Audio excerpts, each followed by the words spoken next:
Ladies and gentlemen, welcome to the Rogers Kakasungura YouTube channel. Yesterday, for those of you who were watching, there was a fight in the National Assembly between the Azimio members of parliament, the Kenya Kwanza members of parliament, and the Speaker of the National Assembly. We are all aware of the judgment that was released declaring Azimio the majority in the National Assembly. Yesterday, Moses Wetangula disrespected the judgment and proceeded to say the status quo remains and the Kenya Kwanza remains the majority in the National Assembly. This issue has ignited mixed reactions that is going to be against the Speaker himself. There are a few issues I want to point out from this move. You saw the Azimio members of parliament led by Junet Mohammed walk out of the National Assembly. There are things I want you to note. The Azimio members of parliament have said they are going to impeach Moses Wetangula. Yeah? They have declared, they have announced and said the only solution to this is to send the Speaker home. And you know they might win. They might win. Let me take you through some facts here. Previously, when Gachagua was in government, and you know, Gachagua as members of parliament, hata kama ni wawili, those are members of parliament. Raila Odinga as members of parliament through ODM. Uhuru Kenyatta as members of parliament through the Jubilee Party. We have Martha Karua as members of parliament through NARC Kenya. We have the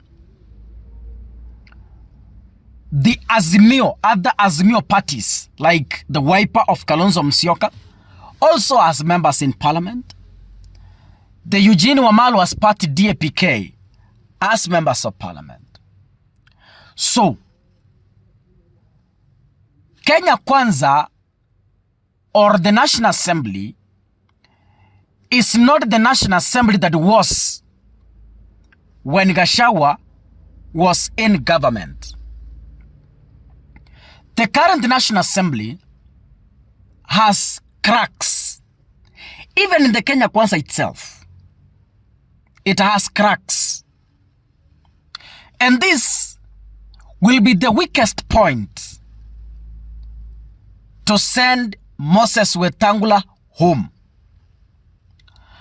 I am fully aware that as we speak, there are members of parliament from the ODM party who hate the Speaker to the core. Talk of Kinandindi Nyoro and the rest. These are people who have been frustrated. Some of them have been kicked from the House committees. And this is going to fuel a revolution. So if an impeachment motion is tabled today, there is a possibility even William Ruto's members of parliament, some of them will support it. So sometimes I look at this issue like a snare that was put on Wetangula, but because Wetangula does not read the mood of the times, he blindly fell to it. And now, it has given birth to rebellion. Let me tell you, it is not going to be business as usual. And it's crystal clear. The divorce has already happened between ODM and Kenya Kwanza government. You heard Millie Odhiambo say, I am very keen and very attentive to statements made. Millie Odhiambo spoke this and said, in this National Assembly, we are going to take stern action. We are not in broad-based government. We are just working with broad-based government. There's a big difference. So even in this National Assembly, going forward, treat us like strangers. Because we are not in the broad-based government. Do not be misguided. Do not be misinformed. So if an impeachment motion against Wetangula, as Azimio MPs said, is tabled today, there is a possibility, a very high possibility, that even those who voted for Wetangula during those times will vote for the impeachment. And there's something I want you to know. Wetangula is not in good books with the president. Remember, when the president ran to Western for refuge after Mount Kenya had chased him, Wetangula refused to open his door to shelter the president. The only individual who opened his door is Musalia Mudavadi.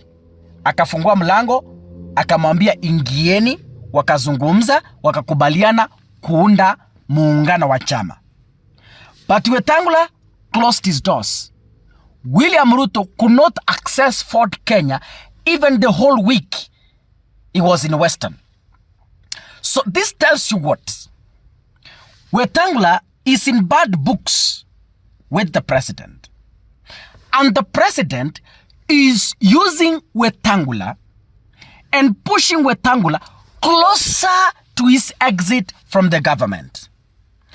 And this is going to happen very soon than expected. Nyinyi ngojeni.